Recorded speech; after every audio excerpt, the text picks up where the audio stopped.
सारे पकवान बनाने थे। साल में एक बार बेटे बहू छुट्टियों के बहाने ही सही 4-5 दिन साथ में रहने तो आते ही थे। छोटे बेटे सुयश की पसंद की कसूरी मेथी वाली मठरी, बड़े बेटे यश की पसंद के बेसन के लड्डू। बहुएं भी कामिनी के हाथों के पकवान की तारीफ किए बिना नहीं रहती। छोटे पोते को कामिनी के हाथ की बेसन की पापड़ी बहुत पसंद है, जिसे बनाने में बहुत ही मेहनत और घंटों लगते हैं। वहीं पोती को गुलाब जामुन खाने होते थे। 4 दिनों से कामिनी एक पांव पर खड़ी होकर सबके लिए पकवान बना रही थी। कामिनी के पति सोमेश जी समझा रहे थे कि इतना काम का भार मत लिया करो, तुम्हारे घुटने में इतना दर्द रहता है, पूरी जिंदगी तुमने रसोई में निकाल दी, अब तो आराम करो, बहुएं आकर काम कर लेंगी। आप भी ना, आजकल की बहुओं को ये सब बनाना कहाँ आता है। आजकल की बहुएं तो बस खाना बना ले, वो ही बहुत है। कामिनी ने हंसकर कहा, ठीक है, बहुओं को बनाना नहीं आता है, पर वो तुम्हारी मदद तो कर सकती है ना, तुम ही अकेली क्यों लगी रहो, वो सब आ जाए तब उनके सहयोग से बना लेना। सोमेश जी ने समझाया, पहले तो तुम ठीक रहती थी, पर पिछले कुछ महीनों से तुम्हारे घुटने जवाब देने लगे हैं। आप माँ का प्यार नहीं समझते। अपने बच्चों के लिए वो कितनी भी तबीयत खराब हो, कुछ भी कर जाती है। जब बच्चे उसके हाथ के बने पकवान खाते हैं तो माँ को असीम सुख मिलता है, और साथ में ये घुटने का दर्द भी मिलता है। इतनी देर खड़ी होकर रसोई में काम करोगी तो दर्द ही होगा। तुम्हारे दवाई लेने का टाइम हो गया है। सोमेश जी ने कामिनी को पास बैठाया और घुटनों पर हल्के हाथ से मालिश की। 2 दिन बाद दोनों बेटे बहू पोते पोती समेत आ गए। कामिनी के घर में रौनक आ गई। हमेशा की तरह बहुएं आई और थकान हो रही है ये कहकर कमरे में सोने चली गई। कामिनी मन मारकर रह गई। वो 4 दिन से सबकी पसंद के खाने की तैयारी में लगी थी, और बहुएं हैं कि सीधे मुंह बात भी नहीं करती। झाड़ू पोछा बर्तन करने के लिए बाई आती है, पर रसोई कामिनी खुद ही बनाती है। 2 लोगों के लिए खाना बनाना जैसे तैसे हो जाता है, पर 8 लोगों के लिए खाना बनाना इस उम्र में भारी पड़ता है। अकेले कामिनी ने रात के खाने की तैयारी की। सबकी पसंद की आलू की सब्जी, मिक्स वेज, सलाद, खीर और गर्मा गर्म चपाती बनाकर दी। बहुएं अपने अपने कमरों से आई और तारीफें की जा रही थी। आज कामिनी को ये सारी तारीफें चुभ रही थी। घुटने के दर्द से ज्यादा मन में दर्द हो रहा था। वो थककर बैठी थी। अभी तो पूरी रसोई सिमटनी थी, बची सब्जियां खाली करनी थी, दूध फ्रिज में रखना था, गैस और स्लैब साफ करनी थी। वो कुछ कहती इससे पहले ही दोनों बेटे बहू बोले, अच्छा माँ, हम जाकर दोनों को शहर घुमा लाते हैं। दोनों बच्चे सो रहे हैं, आप प्लीज देख लेना। पिंकी को रात को दूध चाहिए और सोनू के कपड़े बदल देना, वो ऐसे ही सो गया। कुछ खाए तो खिला दीजिएगा। उसके लिए मोयन की रोटी बना देना, वो सब्जी तो खाता नहीं है। माँ, आप भी हमारे साथ चलते, पर आपके तो घुटने में दर्द रहता है, आप चल नहीं पाओगे। कामिनी ने हाँ में गर्दन हिलाई और वो लोग चले गए। सोमेश जी पत्नी का दर्द समझ रहे थे, पर बेटे बहू को कुछ कह नहीं सकते थे। कामिनी, तुम मेरी पत्नी हो और मैं तुम्हारा ये हाल नहीं देख सकता।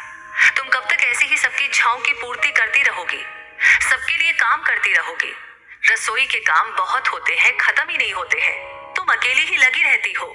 3 दिनों से देख रहा हूँ, अकेले ही कॉफी, दूध, नाश्ता, खाना सब तुम बना रही हो।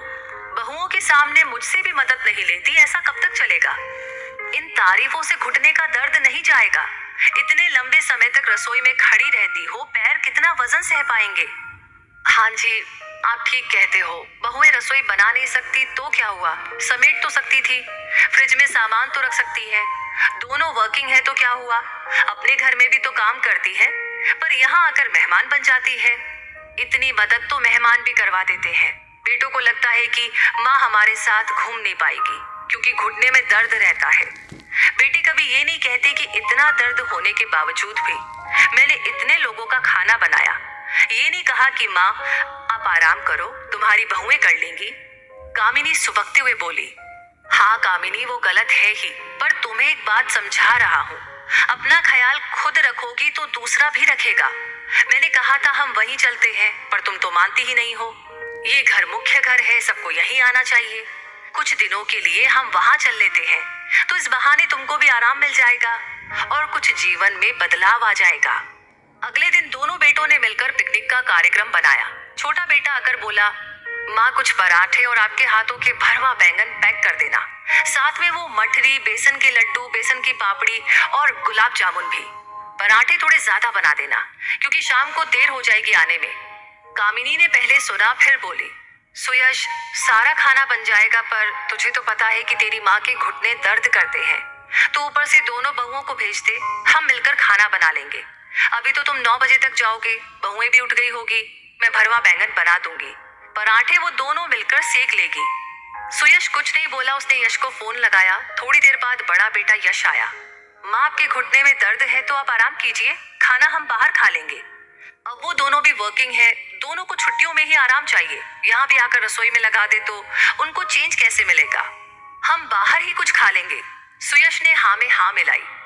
कामिनी फिर बोली, अच्छा है तुम लोग खाना बाहर खा लोगे, पर तुम्हारे पिताजी और मैं क्या खाएंगे? हम दोनों की तुम्हें जरा भी परवाह नहीं है। पत्नी के आराम और चेंज की परवाह है, पर माँ के घुटने के दर्द की जरा भी परवाह नहीं। उम्र हो गई तुम सबकी पसंद का खाना बनाते बनाते, कभी अपने लिए कुछ सोचा ही नहीं। सर्दी हो या गर्मी, तुम सबकी पसंद के लिए खुद को रसोई में झोंक दिया। आज मेरे दर्द से ज्यादा तुम्हें अपनी पत्नियों के आराम की चिंता हो रही है। मैं 3 दिन से रसोई में अकेली लगी हूँ। खाना बनाना तो दूर, तुम्हारी पत्नियां मदद कराने भी नहीं आती। क्या मैंने तुम्हें यही संस्कार दिए हैं? छुट्टियों का मतलब होता है सब मिलकर साथ में घूमे, मस्ती करे, साथ में काम भी करे। ये नहीं कि एक माँ रसोई में खपती रहे और बच्चे मजे करते रहे। क्या मुझे चेंज नहीं चाहिए? साल भर तुम सबका इंतजार करती हूँ, तुम्हारी पसंद के लिए खुद को रसोई में झोंक देती हूँ। अपने दर्द और आराम की परवाह नहीं करती।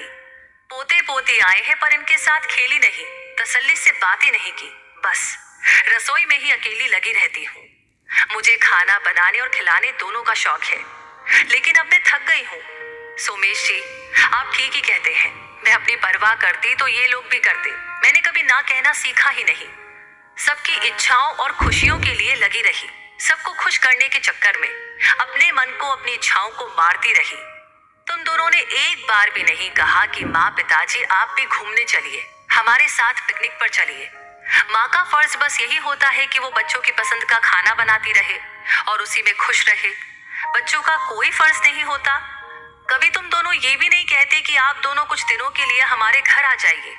माँ, आपको भी आराम और चेंज मिल जाएगा। माँ हूँ तुम्हारी, कोई बावर्ची नहीं जो 24 घंटे रसोई में ही लगी रहूं। तुम लोग तो मेहमान बनकर आते हो और ऑर्डर देते हो, अपना घर समझकर कभी रसोई में नहीं आते। सालों से कर रही हूँ, मायके में किया, ससुराल में, सास ससुर ननद देवर के लिए किया, बच्चों के लिए किया, बच्चों के बच्चों के लिए किया। अब नहीं होता। शरीर जवाब देने लगा है, ढलने लगा है। मेरा भी मन करता है मैं भी तुम सबके साथ घूमूं, कुछ पल सुकून के बिताऊं। माँ की भी उम्र हो गई है, मैं भी अब थक जाती हूँ, मुझे भी आराम चाहिए।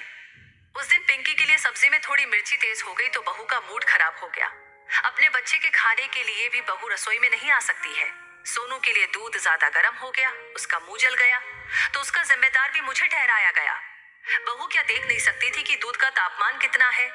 बहुएं कुछ ना करे पर अपने बच्चों के खाने पीने का तो ख्याल खुद रख ही सकती है। मैं ये नहीं कहती कि वो मुझे परोसी हुई थाली दे, पर रसोई में आकर छोटे बड़े कामों में मदद तो कर ही सकती है। ये घर है, होटल नहीं है जो यहाँ तुम बूढ़े माँ बाप के सर पर आराम फरमाने आते हो। मैं माँ हूँ तुम्हारी, कोई बावर्ची नहीं। ये कहते कहते कामिनी हाफ गई। दोनों बेटे बहुओं की गर्दन शर्म से झुक गई। सोमेश जी रसोई से पानी का गिलास लाए और कामिनी को पिलाया। कामिनी की हालत देखकर दोनों बेटों को अपनी गलती का एहसास हुआ। माँ, आप तो माँ हो, हमने आपको समझा नहीं। हम भूल गए कि माँ को भी थकान होती है, कब तक करेगी। हम हमारे व्यवहार पर शर्मिंदा है माँ, आप हमें माफ कर दीजिए। हम सब मिलकर के पिकनिक पर चलेंगे। आप ज्यादा चल नहीं सकती तो क्या, समंदर किनारे बैठकर हम सब बच्चों को हंसते खेलते देख सकती हैं। अब से आप हमारे घर बारी बारी से छुट्टियों में आएंगे, आपको भी चेंज मिल जाएगा और रसोई में समस्त जिम्मेदारी से छुट्टी भी। कामिनी ने पहले मना किया, पर फिर माँ का दिल है पिघल ही गया।